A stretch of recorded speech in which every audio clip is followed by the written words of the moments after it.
As mentioned, as part of the Cape Blossom Road, those two projects work hand in hand and will have a significant positive economic impact, spur community development, and bring social and economic benefits. Designating an Arctic deepwater port in the Northwest Arctic will be invaluable, and we ask for your assistance and guidance. Estimated by the Corps of Engineers for a deepwater port several years ago was $105 million and may increase as the years pass and or the design of the port project changes. Arctic mining. Northwest Arctic Borough supports responsible resource development. We are uniquely positioned to greatly expand our role in supporting the state's economy. Our region has substantial known deposits of zinc, lead, silver, gold, coal, jade, copper, and other metals.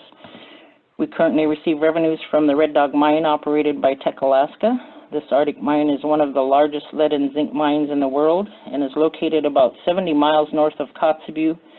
The Red Dog mine serves as a model of how mineral development can occur in rural areas with the support and input of our local communities. I didn't add that we also have the opportunity of working with the Alaska Industrial Exploration Authority with the Ambler Mining District, and that decision hasn't been received yet. A little bit about renewable energy. The Community Economic Development Department, which falls under Northwest Arctic Borough, promotes business and economic development that is consistent with the traditional and cultural values of the region by assisting businesses and providing them with capacity building opportunities. The Community and Economic Development Department connects residents with services and directly administers grants, loans, marketing programs, and serves as staff to the said commission. In addition, said houses the Energy Division that partners with the Energy Steering Committee to build energy projects that benefit all residents and partnering organizations. The energy vision for the region is to be 50% reliant on regionally available energy sources by 2050. The Energy Division is working to achieve this goal by developing a trained workforce, bringing renewable energy to the region, lowering energy costs, educating users about efficiencies, and improving the energy efficiency of existing systems. All energy work is coordinated with NANA Regional Corporation, the Regional Energy Steering Committee, and other regional partnerships. Currently, we have 3 communities, Buckland, Deering, and Kotzebue, that have successful wind farm projects, and almost 90% of our communities have solar arrays that result in huge savings on diesel fuel operation and cost. While the Arctic policy development is diverse and has a much broader scope than what the Borough can manage, we feel through collaboration efforts that we all can contribute to the existing Arctic strategy in many ways, because we live in the Arctic and have firsthand knowledge of the changes that impact our people, the land, the water, the natural resources, and infrastructure. The state of Alaska and the U.S. federal government can help advance Arctic policy by being visible in our great state and witnessing the changes that are happening throughout our summer and winter months and seasons. Leveraging organizations like the Northwest Arctic Borough would be one way to build partnerships and collaborate to advance Arctic policy. Keep us involved. Let the people who live in the Arctic be your voice to help build policy structure in D.C. and on the Arctic Council. It is the people who live off the land, the water, the natural resources, who know firsthand how changes in the Arctic occur daily, monthly, and annually. The Northwest Arctic is home to a large amount of existing infrastructure that is identified in your North Study report. We look forward to the collaboration put forth in the Arctic strategy to recommend updates and revisions to produce a report that will be helpful to provide local input into the current considerations of Arctic policy in the White House and Congress. I'm available for any questions if you have. Mayor, that was a very good presentation. If you have it in writing, I know it would be very helpful for us to circulate around, but we picked up a number of points that our folks working on the report I think will find very helpful, and we'll be back in touch as well. Let me move now to Teresa and ask Teresa to speak for 10 minutes, and then Lieutenant Governor Meyer for 10 minutes, and then we can have a discussion. Teresa Imma, please. Sorry. Thank you, Mead, and thank you, Mayor Nelson. That was very informative and caught me up with what's going on in the Northwest Arctic. My name's Teresa Imma, and as Mead pointed out, I provide policy advice to an entity called Voice of the Arctic Inupiat. This is a 501c4 that was formed back in 2015. It has 24 members. It's basically the leadership across the North Slope of Alaska. So it includes the regional organizations, municipal government, North Slope Borough, Arctic Slope Regional Corporation, ICAS, the Inupiat community of the Arctic Slope. It also includes the school district and ASNA, Arctic Native Association. We also have, at the local level, we have tribal organizations that are members, our municipal city governments are members, and our village corporations are members. So we've tried to be all-inclusive through the membership of the organization. One of the reasons we formed was because of these, what we're talking about today.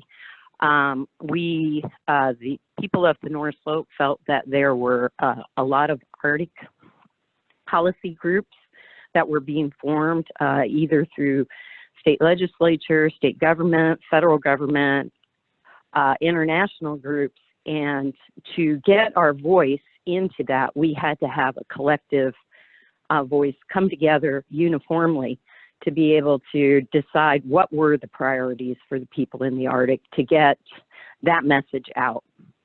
And so that's what we've been working on for the last 5 years. We have some very clear kind of local priorities, North Slope priorities that are basic. So our organization, Voice of the Arctic Inupiat, or VOICE is what we call it, is very similar in some ways to NWALT, but we have a broader membership. And we come together as a board twice a year to discuss these things. So some of the items that we've prioritized is to have, healthy, sustainable communities, vibrant communities into the future. And how are we going to get there? And so we have a path on how to get there. One is, having a vibrant local economy. Right now, our economy is based on oil and gas. We're also looking at other potential economies, but we have the big E economy, and then we have the small e. How do we grow out the economies in the local communities to make them have more self-determination and local control? Along with vibrant communities is protection of subsistence and the subsistence resources that the Inupiat depend on. And through that, we are looking at infrastructure development. So we need more access. Our coastline goes from Point Hope to Canada. It's the same distance that goes from Savannah, Georgia to New Jersey on the East Coast. We have one road that accesses the area. That's the road that goes to Prudhoe Bay. So interconnection of our communities and connection to the outside world is incumbent. It has the potential to lower cost of goods. We're also working very heavily on the digital infrastructure and the communications through broadband. So we've had some fiber that's been laid to a couple of our communities, but we're looking at broadband to expand that. Voice of the Arctic is very involved with our tribal organizations to apply for federal broadband services through the FCC. Other things that we're focused on is climate adaptation. So as Mayor Nelson pointed out, we are experiencing some extreme changes in the climate. The people of the North Slope and the Inupiat in general have decided they don't want to be victims of climate change. So we're looking at adaptation and how do we adapt to that and be able to preserve our communities. We have a lot of coastal erosion in some of our communities. Others are, on the brink of erosion. So looking at local observation networks and developing those at the local level are some of the things that we're focused on. And then shipping. Shipping has a big impact on subsistence with respect to the bowhead whale, and trying to better understand the impacts of shipping and some of the Coast Guard port access studies and how that's going to affect bowhead movement through the Arctic, and what are the local opportunities, back to the economy. So, so we feel that, it's, we're trying to be kind of grassroots, homegrown organization, and that's why we formed. So, how do we advance these opportunities? We've focused on specific items in the past, and we move them forward, whether to the state or federal level. We invite members of the state government to our meetings so that they can hear what our issues are, what our solutions are, how we plan to move forward, how we can partner. We had a meeting in January where the governor attended. We've had meetings in the past where our past governors attended. We've had some of our members of our delegation attend our meetings so they can better understand from a local level, because we feel that's critical. We do feel that there are roles for the state of Alaska and the federal government, both at the macro and micro levels. Certainly at the macro level, we know that there's a lot going on with international security and military involvement in the Arctic, and we want to be included in those discussions, not on the outside, so that we can provide insights. We have a lot of observations from our communities of different things that are going on in the Arctic, particularly, flyovers from other countries. But climate adaptation is big on our list. How are we going to address that? A lot of these tasks kind of fall to the Northwest Borough as the local municipal government. So in order for the borough to provide assistance to its communities or address things like climate adaptation, housing, infrastructure in our local communities, we need to have a robust and healthy economy. And that base economy for us, like the Northwest Arctic, is resource development, and particularly in the oil and gas industry. And we do look for other opportunities to grow the economy outside of oil and gas, but thus far there's really no other opportunities out there. So maintaining a, kind of a robust but environmentally having the appropriate environmental and cultural protections in place for oil and gas are important. Also at the micro level, though, the federal government, particularly through INUPIAT, could provide some assistance to our local communities. One of the examples I want to bring forward is the federal government has instituted a polar bear guiding program in one of our communities, Koktovik, and however, they issued permits without consulting the local community. And so the community has had a lot of impacts as a result of polar bear guiding, but they get no opportunity to develop their local economy. So it was a bypass of the community, which instead of trying to develop that local economy at the local level and provide some kind of self-determination and local business opportunities. So I think there are opportunities within both the state and the federal government at the micro level that could be very helpful.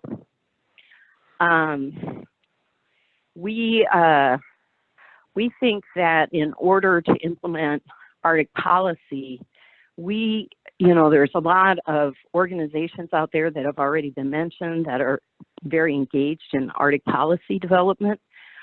We don't feel in part that there's enough time spent actually in the Arctic listening to the people. So I'm kind of repeating a little bit what Mayor Nelson had previously said is we want to have a seat at the table, but we want to have a seat at the table where outside parties are listening locally. What we have found in the past is we get invited to meetings and seminars and symposiums and conventions, and we get 15 minutes to talk about what's important in the Arctic, and that's not enough time. We can't really get a good message across. There's very little follow through. And so, and back to where I started, that's one of the reasons that Voice of the Arctic was formed, and it was formed through this frustration. So this is more grassroots, and we have been so far somewhat successful in bringing issues forward from a grassroots level versus the top-down approach that has occurred in the past. And so our focus, we have a website out there. It's voiceofthearctikinupiat.org.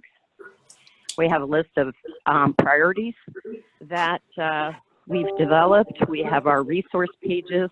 And so our goal is through communication and collaboration with our local partners, and then in the broader spectrum back to the state government, different agencies, federal government, federal agencies.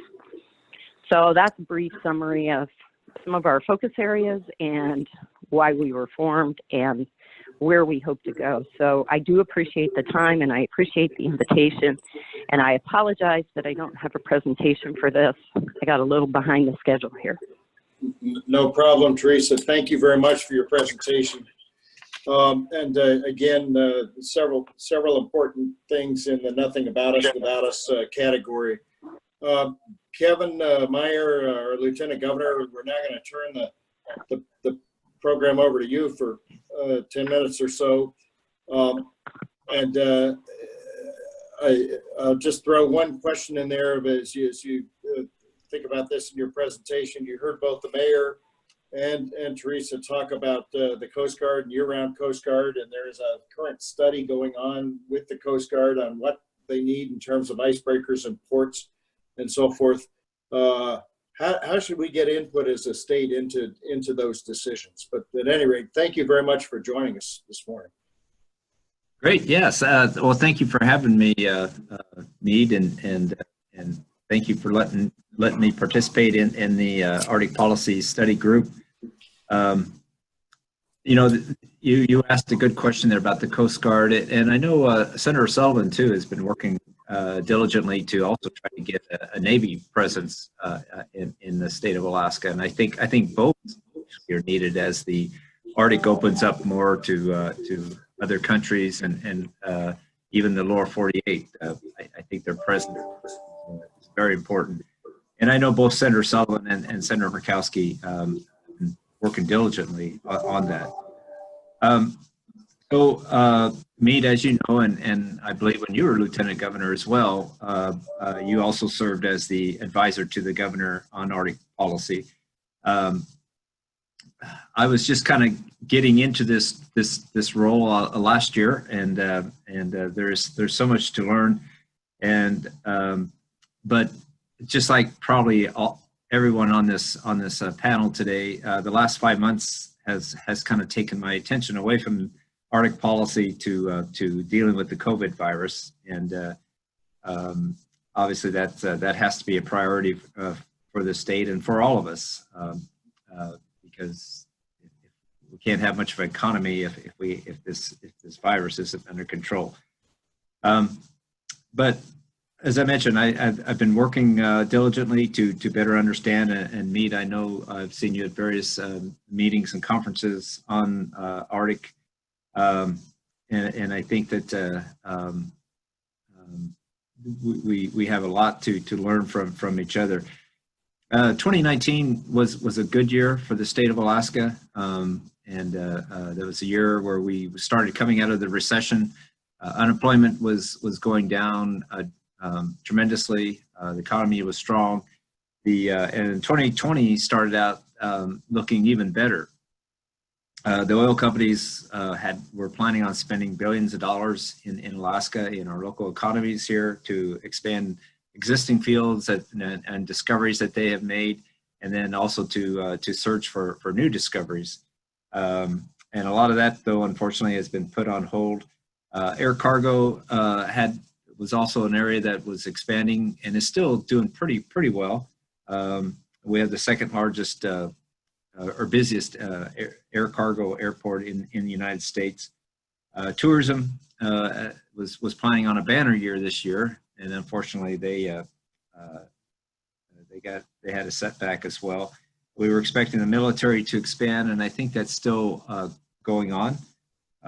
And we were planning on numerous satellite and rocket launches from our Kodiak launch site, and a lot of those as well have been put on hold. But I think once we get past this this pandemic, this virus, our economy will start growing again.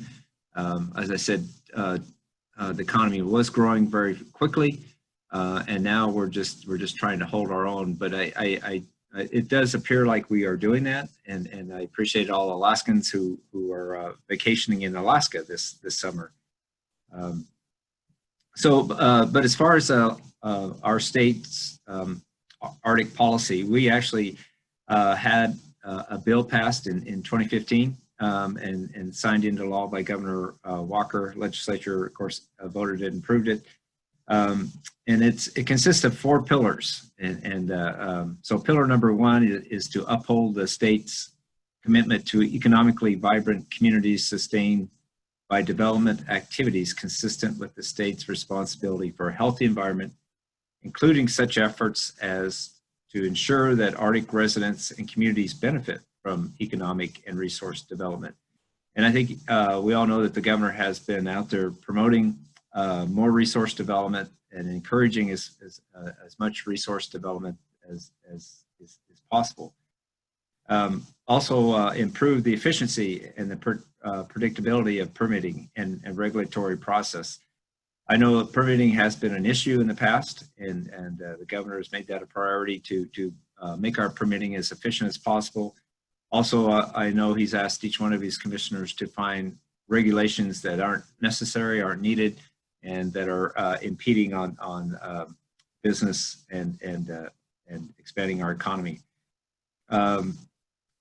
Another part of the pillar number 1 is to attract investment through establishment of a positive investment climate and development of strategic infrastructure.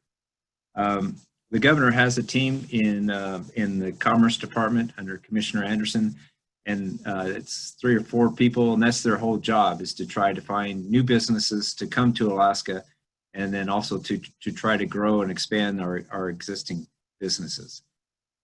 And finally, for pillar number 1, sustain current, develop new approaches for responding to a changing climate and adapt to challenges of the coastal erosion, permafrost melt, and ocean acid. That is a concern with the changing climate, but also there are some positive things in the sense that now tourism is expanding because summers are getting longer. Our agriculture has a longer growing season, and there's economic potential for marine traffic up in the Northwest Passage. So our second pillar of our state Arctic policy is to collaborate with all levels of government, tribes, industry, non-governmental organizations to achieve transparent and inclusive Arctic decision-making, including efforts to strengthen and expand cross-border relationships. And I know, and I know as you have made as well, worked with a lot of our counterparts, especially in Canada. And as you mentioned earlier, I do serve on the board of directors on behalf of the governor on the PNWAR, which is the Pacific Northwest region, and that consists of 4 Canadian territories and 4 U.S. states. And also we want to have state participation in the Arctic Council, and continue to work with Senator Murkowski and Senator Sullivan to to help us develop our Arctic policy, both at the state and federal level. Our third pillar of our policy is to enhance the security of the Arctic region of the state, and thereby the security of the entire state, including efforts to enhance disaster and emergency prevention and response. And as was already mentioned, the Navy and the Coast Guard play a major factor in that and have been good partners with us.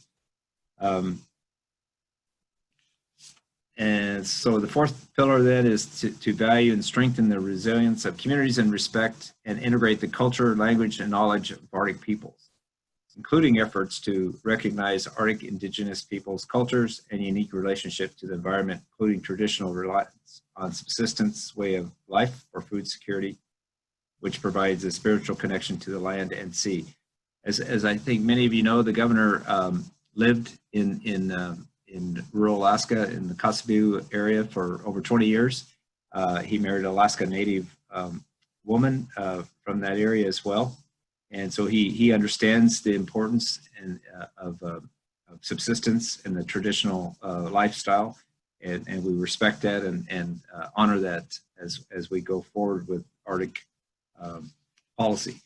Also, we want to build capacity to conduct science and research and advance innovation and technology, in part by providing support to the University of Alaska for Arctic research, consistent with the state priorities. And as you know, I serve on and co-chair a committee called SCORE, which stands for State Committee on Research. This is a committee made up of professors and researchers from the university.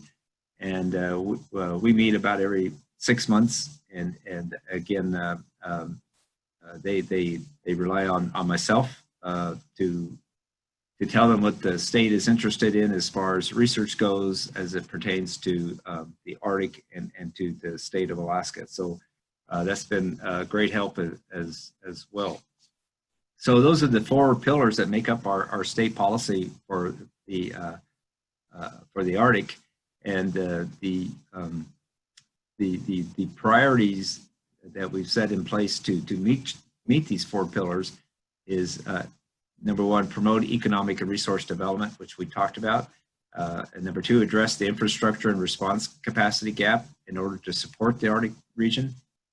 And number three, support healthy communities. And finally, support existing and fostering new science and research that aligns with state priorities for the Arctic.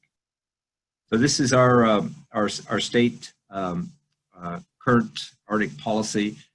Look forward to working with the Commonwealth North and this group in particular to modify and update our policy. And I really enjoyed the work that you've done, Mead, as well as Tim, and look forward to updating that as well. And again, thank you so much for letting me participate today, and I'll stay on line for any questions. Well, thank you, Kevin Meyer, and that was good. Do you remember what that bill number was in 2015? Just by any chance, if you have it in front of you, don't. We want to make sure that we put that up on our study group page. Well, it's I don't know the bill number, but it's Alaska Statute 44.99.105. Great. And Mead, I've shared that in the chat window for everyone to take a look at. Fantastic, and let's get that up on the links page as well. So we've got just about 20 minutes left in this session, and we've had three fantastic presentations. I'd like to open now to discussion, but let's try to focus discussion, if we can, on how do we expand Alaska's voice, and how do we make sure that we've got the appropriate input. Teresa, the way you put it was we get invited to speak of these things, but we don't know that we get enough time. We don't know that we're being listened to.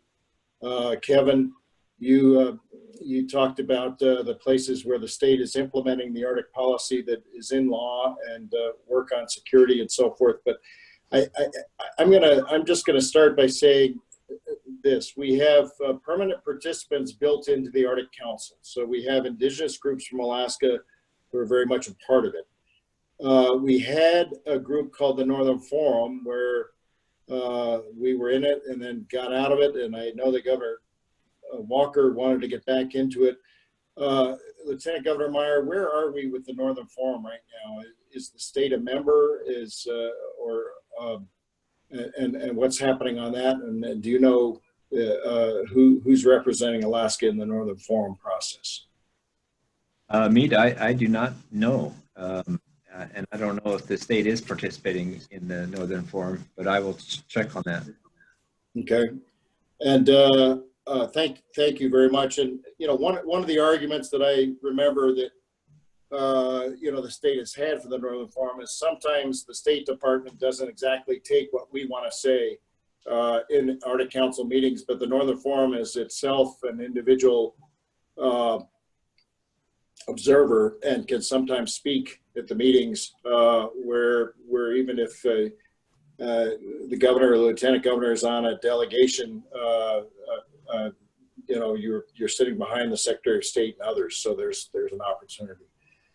Are there any questions for Lieutenant Governor Meyer, because I know he needs to leave fairly quickly.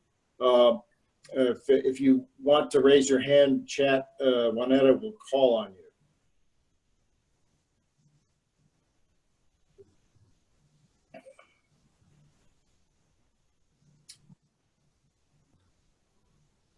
Okay, we do have a question.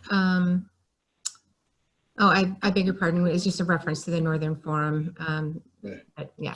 So Lieutenant Governor, I guess one point I'd like to do is go back to that initial question. We have a situation where on June 9th, the president gave a memo to the Coast Guard, to the Department of Defense, to other agencies of government, saying what should our procurement program be on icebreakers? What should our port situation be in Alaska? What other devices should we be using for security in the Arctic in terms of unmanned underwater vehicles and so forth? And the question I have for you is the state preparing any input for this report? Has the state been briefed by the Coast Guard on what they're doing? And you know, Teresa mentioned, the mayor mentioned, you know, when security decisions are made, it probably helps to consult with local governments because you need to, you know, you might need to buy a port together, for example. Are we familiar with any kind of interaction with this process?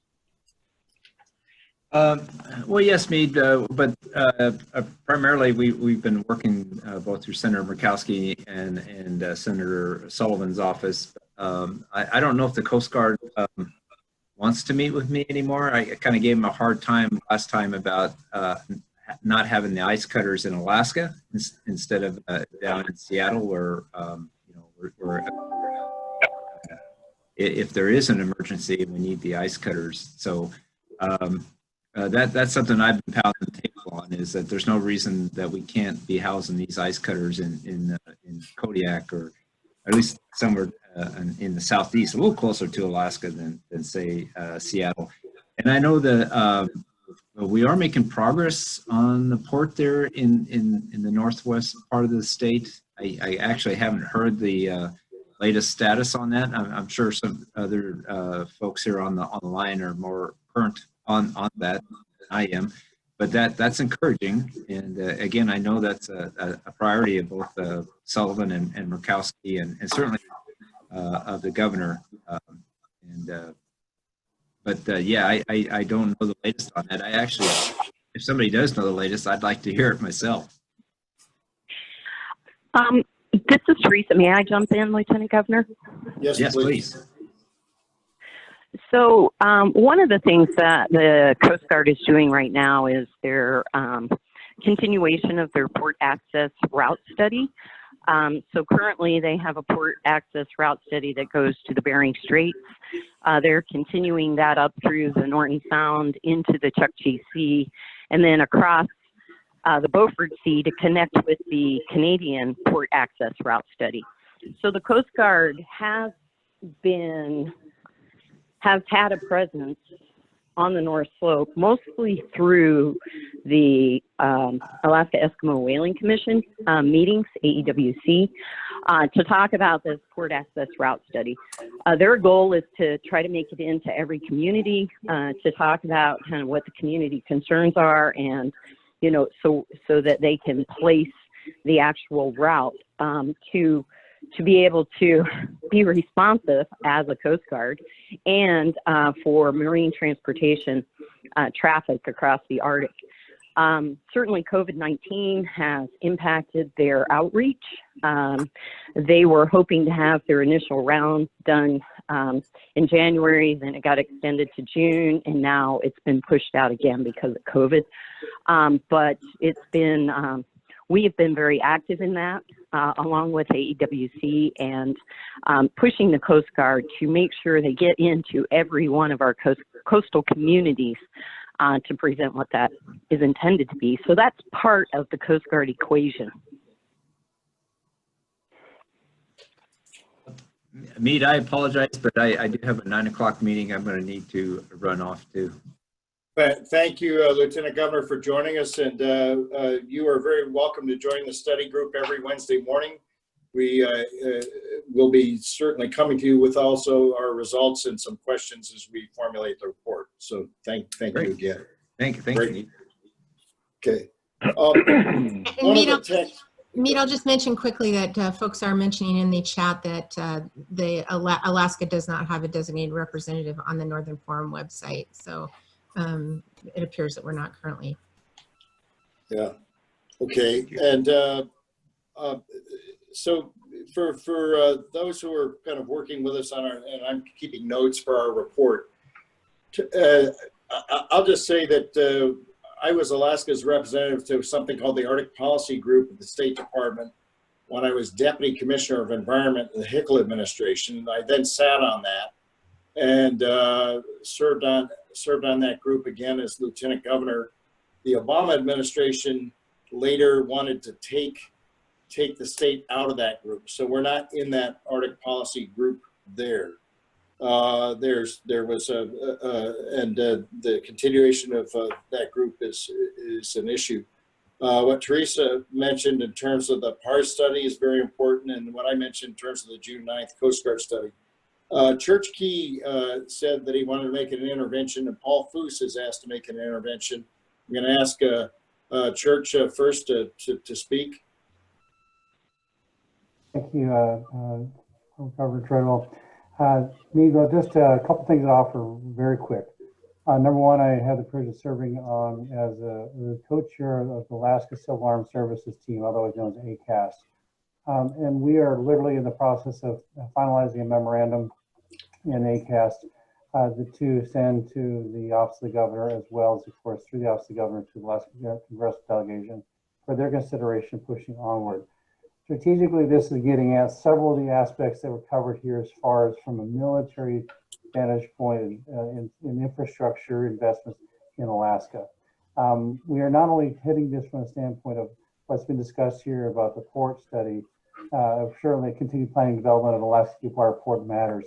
But we're also talking in this discussion about basing study to station U.S. Air Force KC-46 air refueling aircraft in Alaska.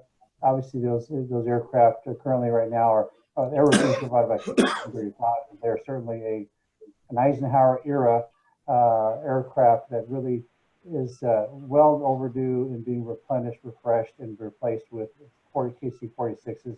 Otherwise, all the fifth generation fighters we have in Alaska will be really constricted because the legs are too short.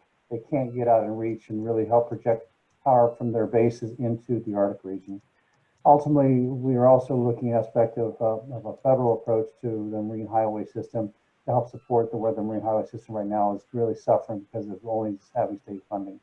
We're also looking at charting a study for sewer replacement of the Alaska National Guard's HE-60s, the CV-22s, also reestablishing an enduring U.S. Navy presence in the Aleutians, also about mission installation enhancements of ground-based interceptors, and then lastly, up there Fort Greely, and then also advocacy to the Secretary of the U.S. Air Force for establishing the headquarters for U.S. Space Command, which is a functionally unified command for the U.S. military. not to be confused with the Space Force. That's a totally different, that's a service versus a unified command. I can cover those details, but that's what we're literally working. I've sent this memo out for CHOP to the Commissioner for Department of Military Veterans Affairs, as well as the ACAS team. I'll stop. I wanted to offer that as a reflection. Over. Sir, you're muted. The group that you just mentioned that is working all of these defense issues is called ACAS? Yes, sir. It's the Alaska Civil Armed Services Team, ACAS. It is a pro bono part of the boards and commissions to the governor. Over. Great. Okay. Thank you very much. And in terms of getting the Arctic ports issue that was raised by all three speakers, it would be very interesting to see your memo there and what's going on, and we'll make sure that we've got links to that. Paul Foose, Mayor, former Commissioner Paul Foose, you have the floor for a short period of time. Well, thank you. There is a good example of a organization that allows regional governments to participate directly with their national governments, and that is the Parents Euro-Arctic Council. And we can form a similar council here where regional governments and local governments and native groups have a direct relationship with the federal government. I'd encourage everybody to just look it up on Google. I am the U.S. representative for promoting that idea here in Alaska, and I'd like to make a presentation to your group at some point in the future. And I'd also like to encourage you to ask for a presentation from the Arctic Economic Council, which was formed a few years ago when Canada was the chair of the Arctic Council. And these are the premier shipping companies, native corporations, and everybody in the Arctic. And they've been very active in, I serve on their Marine Transportation Working Group for safe shipping in the Arctic. They're looking at the issues of fisheries moving further north, broadband access to a new fiber optic cable coming across the Arctic, and a bunch of other issues. So I think it'd make a very interesting presentation for you. LU Corporation's been very involved, and also Bering Straits Regional Corporation. I'll leave it at that. Paul, thank you very much. And as we come up upon the witching hour, I was going to ask the mayor. We also have Gail Schubert on from Bering Straits. Paul, you represent the port of Adak. Teresa, you mentioned access. Very, very fast question to all of you, really kind of a sentence or two. Right now, there's both this presidential memorandum that says the Coast Guard look at ports in the Arctic, perhaps basing Coast Guard cutters in the Arctic, as the Lieutenant Governor mentioned. There's a requirement on the military to select an Arctic port. Are we on the right track to get the collection of ports that we need, in terms of improvements at Adak, the Nome Port Complex with Port Clarence, Cape Blossom, and what's been going on in the north, or what should we be doing? And Gail, I'm just going to give you the floor first, and then go to the mayor, and then Teresa, and back to Paul real fast. Can you hear me? Yes. I'm sorry, I can't turn the video on my iPad, but one good piece of news is that the Corps of Engineers is finally issued an announcement of regarding the Nome port, and the estimated cost is going to be about $500 million, and I think that we all know, having worked and lived in rural Alaska, that it probably will be somewhat more. And the share cost for Nome is estimated to be about $121 million. I think that is a very, very good start in terms of identifying and recognizing the need for an Arctic port. And we've always talked about a system of ports, so it would include, because it's a tremendous amount of distance that you're talking about. From my region to Adak, for example, it's a 3-hour flight, and there are many, many things as the Arctic becomes more and more important in terms of resource development, extraction, the routes that will be time saving, hopefully, with, you know, increased both commercial and private tourism traffic, that there will be an increased need to ensure that we have the infrastructure up there to deal with that. It may not be cost effective, but I really believe that it's something that the government has to look at funding, just because of the importance of this port system to not only Alaska and trade, but also to ensure that the security of the United States is met and serviced in the Arctic. Gail, thank you. And are you looking at any particular legislation right now? The reason why I'm asking this and this should be the subject of a separate overall discussion, but the discussion this morning was, is Alaska's voice being heard, and are we getting the right input into the right place? Right now, it seems to be, the focus seems to be the military appropriation bills. Mayor Nelson, is that where you're going for money in port for Cape Blossom, or is that are you looking at the Water Resources Development Act bill? How are we going to make these things happen? When we had the Corps of Engineers come present to the Assembly a year or two ago, just working on a port was a difficult thing to do, because they were looking at having the Northwest Arctic Borough fund a port at 70%, where the government would only fund 30%. So I think they need to switch that around a little. We're just a small local government. We need to look at what other options there are for funding a port, because the need is there. We're central to, in the state of Alaska, for a port to be built as well. I mean, we have no road connections, and the high cost of living is a big factor. Okay, thank you. And Paul, did you have an answer to that question, just on generally the port improvements issues? And I know you also worked the North Slope issue. And Teresa, I'm not skipping you. I jumped ahead. Paul, go ahead. That's okay. Well, I'd just say the local match requirements are the major obstacle to putting something like that together. So I don't know where that money is going to come from. Okay. And Teresa? Thanks, Mead.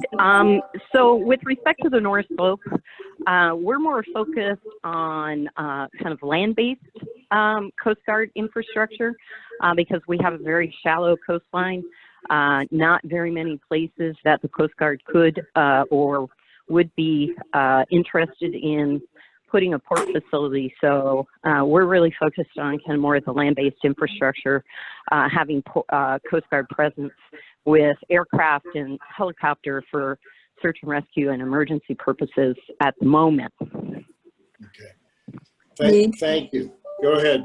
Yeah. Paul actually hit on something that I meant to mention but neglected to, and that is that the local share cost is unrealistic. That burden should not be put on local governments and local villages.